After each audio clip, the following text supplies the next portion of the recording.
पुण्यातील मुळा-मुठा नदीचं हे पात्र, याच नदी पात्रातील खराडी परिसरात काल दुपारच्या सुमारास एक मृतदेह सापडला। खरं तर त्या परिसरात काम करणाऱ्या काही कामगारांना सुरुवातीला हे निदर्शनास आलं आणि त्यांनी याची माहिती पोलिसांना दिली। चंदननगर पोलिसांनी घटनास्थळी जाऊन पाहणी केली असता एका महिलेचं धड त्या ठिकाणी होतं। म्हणजे या धडावर डोकं नव्हतं, हात नव्हते, पाय नव्हते, अतिशय निर्गुणपणे या महिलेचा खून करून हे धड या ठिकाणी नदीपात्रात आणून टाकण्यात आलं होतं। त्यानंतर पोलिसांनी हे धड शवविच्छेदनासाठी ससून रुग्णालयात पाठवलं आणि त्यानंतर जी माहिती समोर आली ती खरं तर अतिशय धक्कादायक आहे। पोलिसांनी दिलेल्या प्राथमिक माहितीनुसार अंदाजे 50 ते 60 वयोगटातील एका महिलेचा हा मृतदेह असण्याची शक्यता आहे। या मृतदेहावर कुठलेही कपडे नव्हते, म्हणजे विवस्त्र अवस्थेत हे धड या ठिकाणी होतं आणि त्यानंतर पोलिसांनी या प्रकरणी चंदननगर पोलीस ठाण्यात गुन्हा दाखल केला आहे। ही महिला कोण आहे, हे धड कुठून आलं, तिचा खून कोणी केला, तिचा खून कुठल्या कारणासाठी केला, याचा तपास खरं तर आता चंदननगर पोलीस करत आहेत।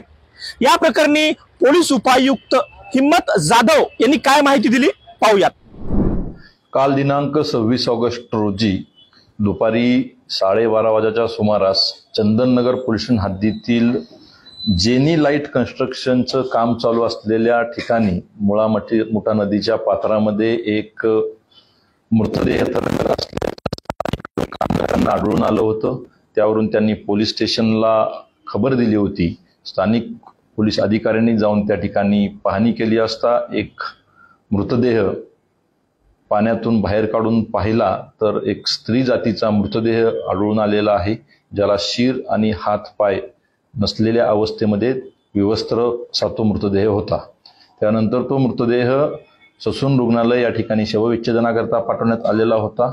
वैद्यकीय अधिकाऱ्यांनी त्याचं शवविच्छेदन केलेलं आहे। अंदाजे 50 ते 60 वर्षे वयाचा स्त्री जातीचा तो मृतदेह आहे। त्याच्यावरून पोलीस स्टेशन चंदननगर या ठिकाणी अपराध क्रमांक 445 पिंपरी चिंचवड परिसरातील मिसिंग या वयोगटातील महिलांचा शोध पोलिसांच्याकडून सुरू आहे आणि पुढील तपास आहे तो पोलीस निरीक्षक अनिल माने गुन्हे चंदननगर हे करीत आहेत।